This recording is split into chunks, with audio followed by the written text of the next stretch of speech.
Joe, we don't really like talking to you about serious things, but there is quite a serious news story at the moment, isn't there? Back page of a lot of the newspapers this morning.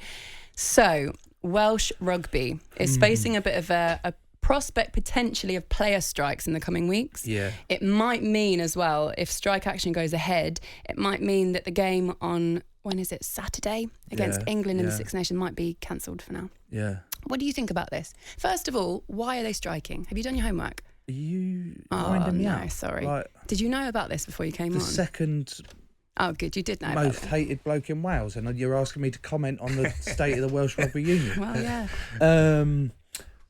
It's because they've got no job. Like, there's about 100 odd players that they're looking at 4 or 5 months left of their contracts, and the new contracts haven't been signed, and they don't know what they're doing next year. None of the 4 regions. It's all a mess. It's an absolute mess, and it all comes down to money. But with them threatening to go on strike for the England game, I don't think that's not going to happen, mate. No. Well, it's going to cost about, you earn about 10 mil off of that game. If they go on strike, well, then you're just compounding the problem. Can I throw something in here? There was a situation like this. The Canadian women's soccer team basically wanted to strike for similar reasons. That was to do with pay, but it was to do with facilities being pulled and things like that. They wanted to strike, and then Canada Soccer said, if you do, we'll threaten you with legal action. So they went, okay, we'll play, but we'll play under protest. So basically, we'll make our point, but we'll play. The contracts that you play sign under protest. Well, armbands and things like that. Like, basically, yeah. It's fine. My point is, you guys sign contracts and things like that. Is there any way that there could be legal action against them? Well, yeah, I guess if you don't turn up for work, you're in breach of contract. But then you'll end up suing 100 of your top players in the country, and it would just become they knew. I'm sure they all are. They're round a table discussing it all.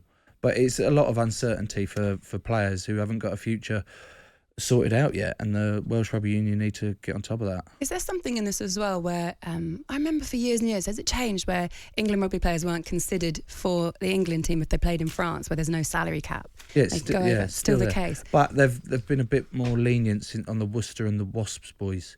So like Jack Willis, who plays for England now, he signed for Toulon. He signed for a French team. Too long. And was given dispensation to still be picked for England because it was just unique. Is it 60 caps in it, Joe, or something? No, that's the Welsh. Is that the old? That's the Welsh. Oh, is that's that the Welsh rule. Oh, So explain that to us. So you can, as long as you've got a minimum of 60 caps, you can go and play at any club in the world, and still be picked for Wales.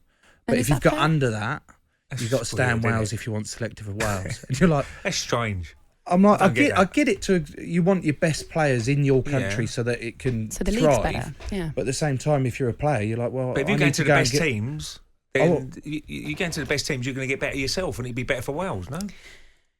Well, And I don't know. you know, That's what I would be thinking. And you get to win stuff. Absolutely. So I have to highlight the fact that we've put the largest man in the room on the most squeaky chair. So apologies. Is my chair squeaking? It is a little bit.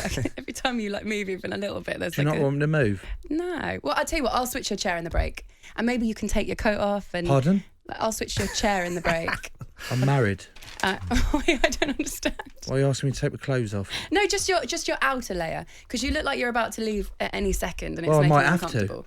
Wow, look, we're going to bring you pancakes. Are you? Get you settled in. You bringing real pack? Yeah, can we do that? We've got to send some to Joe's house for his kids. That's That's the most important thing. Kids Might be are a sitting bit there at cold, the table wouldn't with a they? knife and fork, hungry. talkSPORT Breakfast with Laura Woods. Monday to Wednesday mornings 6 till 10. On AM, on DAB, via the talkSPORT app and on your smart speaker. talkSPORT.